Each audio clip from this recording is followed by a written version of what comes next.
tous et bienvenue sur Batmanon prend son bouquin. On se retrouve ce matin pour parler d'un book haul, un book haul spécial grâce à vous, les livres que vous m'avez envoyés. Cette phrase ne veut rien dire, on recommence. Bonjour à tous et bienvenue sur Batmanon prend son bouquin. On se retrouve aujourd'hui pour tourner un book haul. Ce book haul, il a lieu grâce à vous. Vous avez été plusieurs à m'envoyer des livres d'occasion tirés de ma bucket list que vous pouvez retrouver en barre d'infos. Et en fait, j'ai été tellement contente et surprise parce que quand j'avais proposé ce petit système, je pensais que personne ne le ferait jamais. En fait, je m'en moquais un peu. Je me disais, bon, au cas où, peut-être qu'un jour je recevrai un livre. Et non, en fait, vous avez été plusieurs à m'en envoyer. Et j'ai été tellement touchée. Mais genre...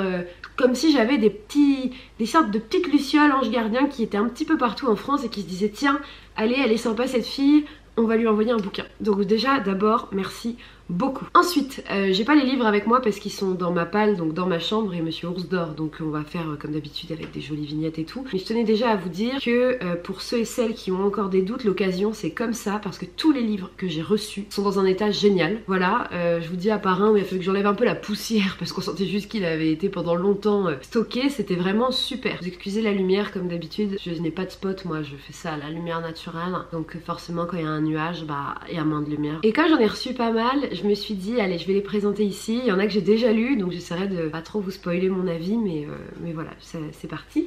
Donc j'ai pris mon petit belet. Moi, les premiers livres que j'ai reçus, j'en ai reçu deux d'un coup. C'était trop cool parce que je me suis dit waouh, deux, mais les gens sont fous.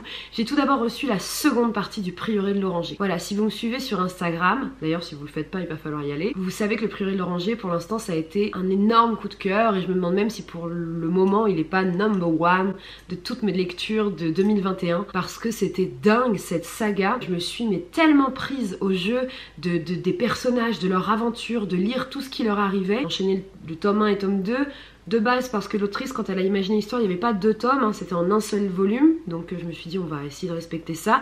De deux parce que la personne qui me les a envoyés, Cax, faisait une lecture commune avec moi et clairement ne voulait plus attendre, donc je me suis dit oui ok t'as raison, on y va. Et au final on s'est retrouvés à être plusieurs, 3-4 à lire ce bouquin en même temps et c'était super chouette parce que moi j'avançais, je recevais ça y est moi j'ai fini et j'étais là non me spoilez pas, et en même temps tellement chouette de pouvoir en parler après.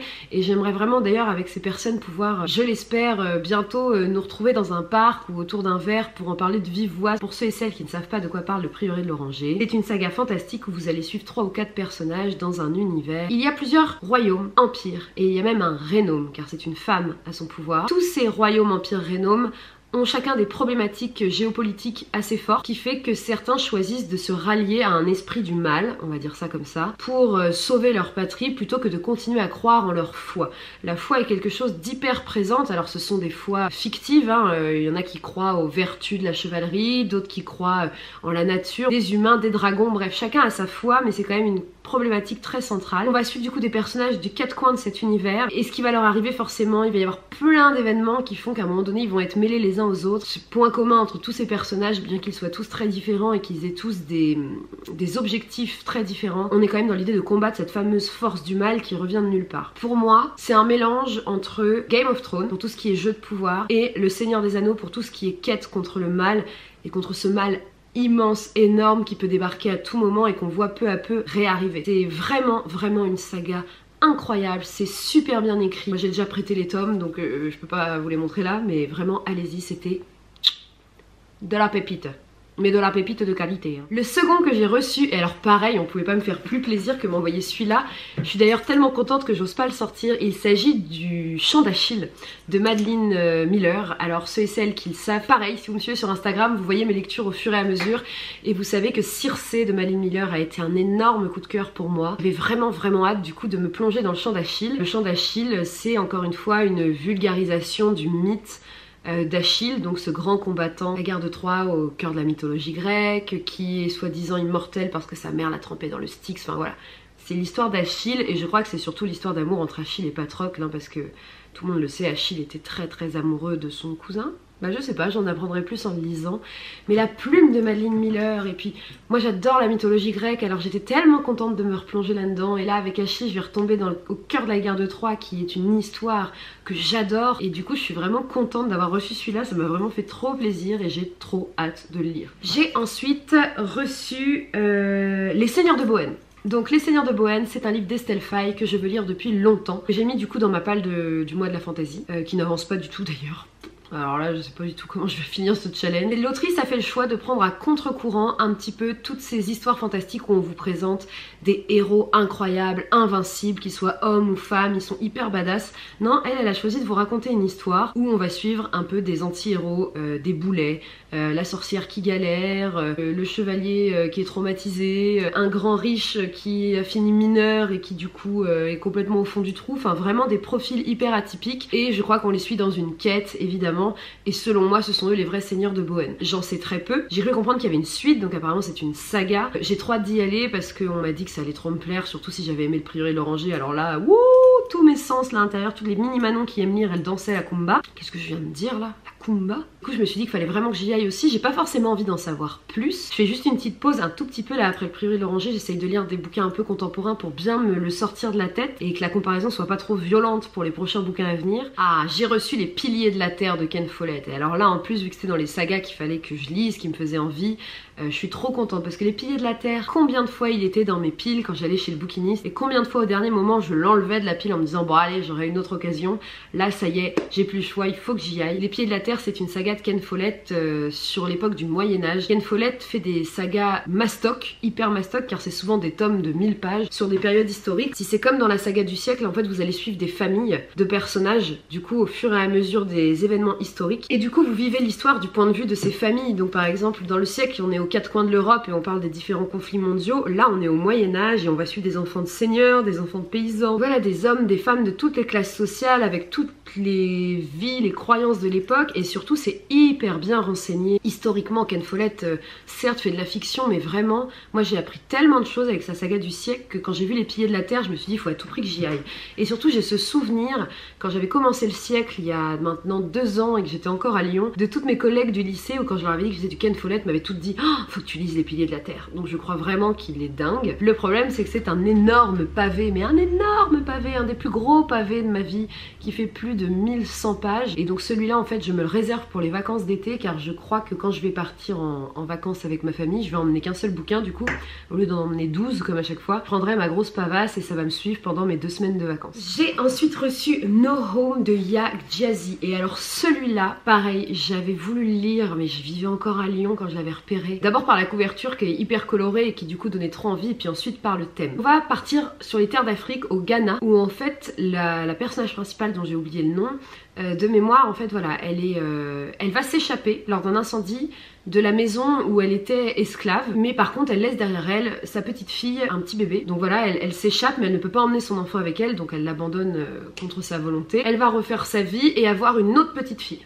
Et en fait on va suivre l'histoire de ces 2 petites filles, l'une qui est esclave du coup dans cette famille et dont toutes les générations suivantes vont continuer à subir l'esclavagisme. Je crois même qu'on va voyager de continent en continent car vous savez bien qu'à un moment donné l'esclavagisme dû à la colonisation arrive partout sur terre, notamment pour tout ce qui est l'Occident, Europe et Amérique du Nord. Et parallèlement l'histoire de sa sœur, sa demi-sœur qui elle va réussir à échapper à cette condition d'esclave et où on va suivre aussi l'histoire de ses descendants. Donc en fait on a 2 histoires parallèles de 2 sœurs qui ne se connaissent pas et à quel point le destin en fonction de l'endroit où vous êtes ou où vous naissez change complètement toute votre vie. Je trouve l'idée géniale, notamment parce que je ne connais pas grand chose en vrai à l'esclavagisme. Je connais ce qu'on m'a appris à l'école, les 2-3 films que j'ai vus mais j'ai jamais vraiment lu de livre où c'est la thématique principale en fait de l'œuvre. De 2, j'ai cru comprendre que la plume de cette femme est juste dingue et du coup j'ai juste qu'une envie, c'est de plonger aussi dans cette histoire, de voyager avec ces personnages, de comprendre tous les enjeux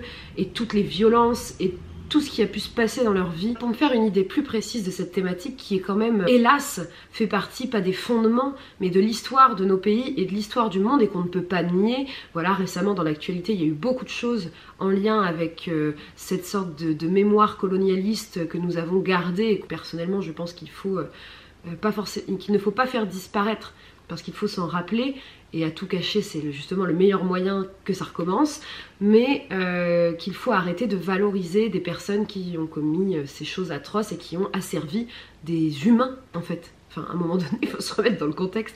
On a asservi des êtres humains au rang d'esclaves. Horrible, quoi. Voilà, donc je l'ai reçu. La personne qui me l'a envoyé m'a envoyé 2 sachets de thé. Et alors, justement, j'ai pris l'un des 2 que je bois en ce moment même parce que je me suis dit, allez, c'est le bon moment. Et le deuxième, je l'ai mis dans la pile de t-shirts de Monsieur Ours parce qu'il est ouf de l'odeur. Donc il va falloir que Agathe me donne dans les commentaires le nom de son thé, parce que en fait ça parfume trop bien les vêtements en plus d'être vachement bon. Donc petite technique, hein, vous voulez que vos vêtements sentent trop bon après la machine, un petit sachet de thé au milieu des t-shirts, ça fonctionne super bien. J'ai ensuite reçu la marque des anges de Laini Taylor. Alors Laini Taylor, vous savez que j'ai adoré sa saga Le Faiseur de Rêves, qui fait toujours partie pour moi des meilleures sagas de fantasy fantastique au monde. Et du coup la marque des anges, c'était sa saga qu'elle avait écrit avant, qui je crois n'avait pas rencontré le succès escompté. Là ils le ressortent en fait, du coup chez Paul Fiction, et je l'ai reçu et je suis trop contente parce qu'en fait c'est une histoire, je suis surtout attirée par le personnage principal. Des êtres ailés, non identifiables, laissent des marques étranges au-dessus des portes. À côté de ça, on a une sorte de chercheur alchimiste qui commence à paniquer parce qu'il va manquer de dents humaines. Ok, moi je suis bon, je suis conquise. Et surtout, on a le personnage de Karou qui vit à Prague, qui est une jeune adolescente qui adore dessiner, et elle se retrouve à dessiner des créatures volantes qui lui semblent à elle réelles. Elle a les cheveux bleus, elle parle plein de langues, dont certaines qui n'existent pas, et elle se pose juste une question, mais en fait, qui je suis moi? Alors vous vous dites... T'as les cheveux bleus, pigment naturel, ok. Ensuite tu parles 10 000 langues, dont certaines qui n'existent même pas, ok. Tu te mets à dessiner des créatures cheloues et t'es persuadé qu'elles existent, ok. Toute cette histoire aurait pu finir dans un asile psychiatrique, mais non, car je crois que Karou en fait va être le lien entre une intrigue et un conflit qui dure depuis des millénaires. Donc j'ai trop hâte de lire cette saga. Alors je sais que c'est Chloé qui me l'a envoyé, elle est frustrée parce qu'elle attend la sortie du tome 2. En fait je crois qu'ils sont déjà tous sortis mais il y a très longtemps, dans de vieilles éditions et qui doivent être compliquées à trouver. Donc c'est pareil, j'ai trop hâte d'y aller, mais j'ai peur de me retrouver dans la même situation du coup que Chloé et on le sait tous, quand on est conquis par une saga, il n'y a rien de pire que de devoir attendre parfois des années pour avoir le fin mot de l'histoire, parce que déjà on oublie pas mal de petites subtilités. Moi j'aime bien enchaîner les tomes, et puis la frustration. Enfin, on est la génération Harry Potter, on a attendu des années entre chaque tome, on l'a vécu une fois, on a donné, c'est bon, maintenant on en a. J'ai ensuite reçu un service presse. Alors je sais, je vous avais dit que moi je refusais les services presse, mais il y a quelques petites maisons d'édition qui me tentent, et qui quand ils me proposent un livre, je dis oui. Et là, bon déjà c'était ActuSF, j'adore le travail qu'ils font, donc avec plaisir que je veux bien recevoir un livre, et surtout quand vous allez comprendre le livre. Attendez, parce que je crois que j'ai encore un cheveu qui fait mono-sourcil là. Le livre c'est Du roi je serai l'assassin de Jean-Laurent Del Socorro. Alors Jean-Laurent Del Socorro, j'avais eu un coup de cœur pour son livre Royaume de vent et de colère l'an dernier, qui est un livre qui se passe à Marseille en pleine guerre de religion, voilà, pendant le Moyen-Âge. On dit encore Moyen-Âge ou on dit l'époque romantique? Je ne sais plus. Bref, en gros pendant les guerres de religion entre protestants et catholiques en France, au Royaume de France, et c'était passionnant. On suivait 5 personnages, roman choral évidemment, et en fait là on revient sur l'un des personnages, sur son passé, pour savoir juste comment il en est devenu, trop envie de vous spoiler, mais comment il est devenu ce personnage là dans Royaume de vent et de colère. Et du coup là on part à Grenade, en Andalousie. Charles Quint règne sur l'Espagne, voilà, les guerres sont terminées. Ce personnage Siman, il est tout petit, il est converti à la religion catholique par nécessité de survie, hein, et en fait ses parents vont l'envoyer à Montpellier pour qu'il s'entraîne, et là il va évidemment grandir au milieu des guerres de religion qui frappent tous les royaumes de l'époque, et notamment le royaume de France. Ce que j'adore avec cette saga, c'est que c'est écrit d'une main de maître. Jean-Laurent Del Socorro, il a vraiment un style. C'est le genre d'auteur, vous allez ouvrir une page au hasard, vous allez dire ah, ça c'est du Jean-Laurent Del Socorro, c'est sûr. De 2, son nom il sonne trop bien, Jean-Laurent Del Socorro. Ça donne pas trop envie de manger ses livres. De 3, cette période de l'histoire, encore trop méconnue pour moi, je me rappelle que j'avais été fascinée dans Royaume de vent et de colère, parce que je ne connais rien en fait de cette époque. Je me rends compte que j'ai rien retenu de l'école. Et du coup j'étais avec mon ours, qui comme vous le savez est un fervent passionné d'histoire, on va dire, pour rester simple. Et du coup je lui posais plein de questions, mais du coup il s'est vraiment passé ça. Il me dit mais oui évidemment, on a fait venir tel descendant de Pologne, parce qu'il y avait lui était protestant, lui était catholique. Enfin, j'ai appris tellement de choses au milieu d'un petit bouquin, un poil fantastique. Et là du coup j'espère en apprendre aussi. Et puis j'avais vachement aimé ce personnage, je l'avais trouvé justement un peu moins mis en avant que d'autres.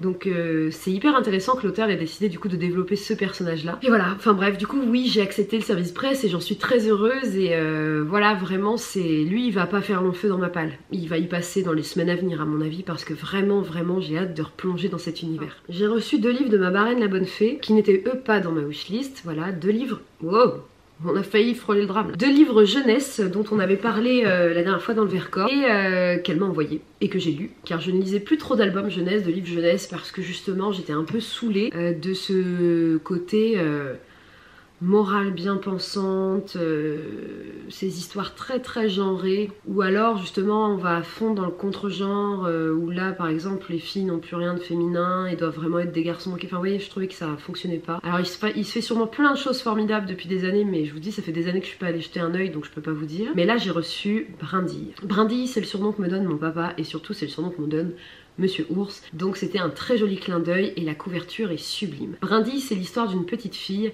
qui à la maison vit au milieu des garçons. Elle a 4 grands frères et un papa. Sa maman, je crois, est décédée. En tout cas, de ce qu'on comprend, elle est absente de l'histoire. Elle se retrouve à devoir s'occuper de toutes les corvées ménagères. Et elle va décider de mettre en place un système, c'est-à-dire qu'elle va se battre avec ses frères et celui qui gagne la bagarre s'occupe de la corvée. Sauf que bah forcément, c'est une brindille. Elle a 4 grands frères qui l'explosent d'une pichenette. Donc elle va décider de s'entraîner à se battre et à se mettre à la boxe, et petit à petit, les grands frères ne vont plus tant gagner que ça, ils vont surtout devoir mettre la main à la pâte. Donc en fait cette petite fille, elle va lutter concrètement pour avoir le même droit que ses frères, et surtout qu'ils aient les mêmes devoirs qu'elle, de participer à la vie familiale. Et à côté de ça, en fait, pendant toute cette lutte, elle va défendre sa place au sein de la famille, sensibiliser sans le savoir sa famille au féminisme, à l'égalité entre les hommes et les femmes.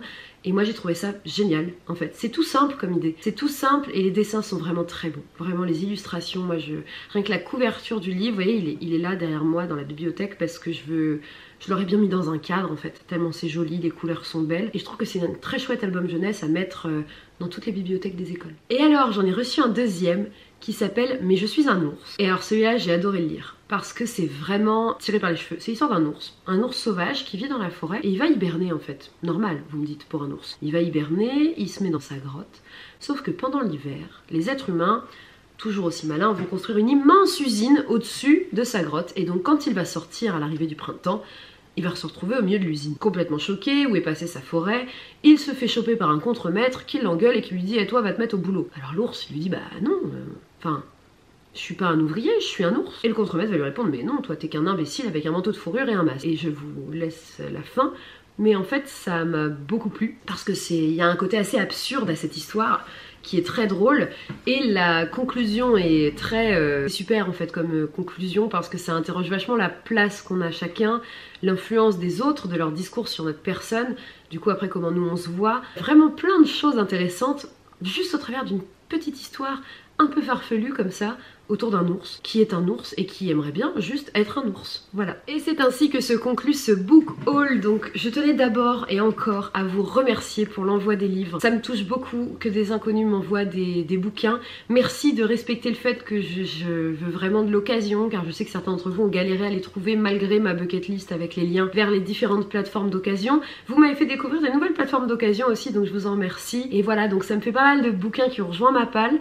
Donc bon, ma palle remonte, hein, on revient au début de l'année, mais tant pis parce que ça me fait tellement plaisir de voir toutes ces histoires qui vont m'accompagner dans cette année 2021. Je voulais vous remercier, j'espère que ça vous donnera envie de faire des lectures, et on se retrouve très bientôt pour une nouvelle vidéo sur Batman on prend son bouquin. Ciao! Et elle saute de la table et elle éteint la caméra!